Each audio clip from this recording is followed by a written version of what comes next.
Кәрим Тинчурин иҗатына багышланган конкурс быел яңа үзгә форматта үткәрелә.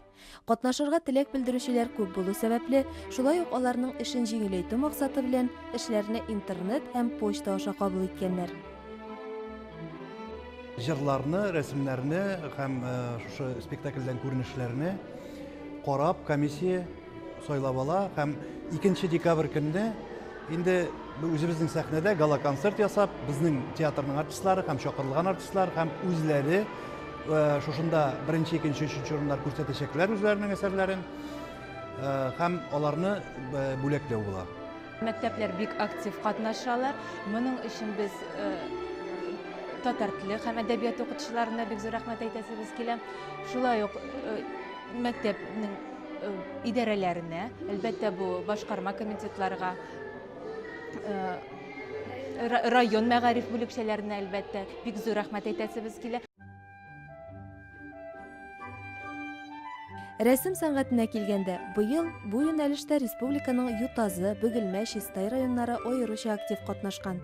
Татарстанның атказанган сәнгать эшлеклесе Рифкат Вахитов сүзләренчә, бәяләгәндә рәсемнең күз аллап ясалуына игътибар бирелә.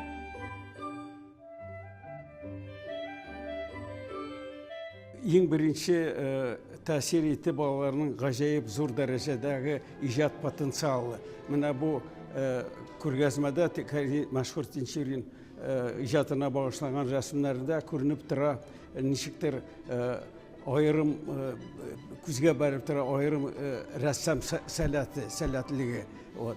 Безгә мына Равил Загидуллин белән аерылганда кайсы яхшырак дигән бик авыр хәлдә калдык, чөнки алар бөтенесе үзенчә һәрберсе матур бирелеп, бөтен иҗат йөрәк көчен биреп эшләгән эшләр. Җыр юнәлешендә 30-га якын эш кабул ителгән. Арасында төрлесе очрый. Образга кереп, хис кичерешне тулысынча ача алганнары да, башкару техникасына гына басым ясаганнар да бар. Гомумән алганда фестивальнең максаты балаларның, яшь буыннарның театр сәнгатенә карата кызыксыну уяту, мәхәббәт уяту. Кызыксыну бар. 30-га якын эш килгән. Балалар тырышалар. Әлбәттә инде алар барысы да менә безнең театр сәнгате горурлана торган Салих Сайдашев нигез салган музыкаль драма жанрында барысы да күрсәтелгән. Шул жанрда эшлиләр.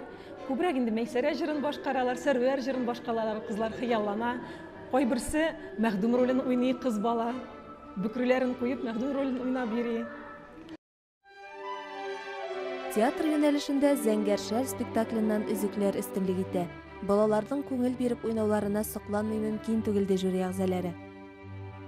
Рәхәтләнеп карап утырабыз, бала чаклар искә төште. Менә мен дә әйтеп талдым Зөфәргә, җылысларым килде, мен әйтәм. Без дә шулай авыл мәктәпләрендә, клубларда уйнап йөри торган идек. Әле ул вакытта без кешеләрдән театрга килүебез шулардан башланды. Шулай кешеләрдән без киемнәр җыеп сырап тора торган идек, әбиләрдән. Менә монда бигрәк тә матур костюмнар белән, шушындый чын күңелдән йөриләр.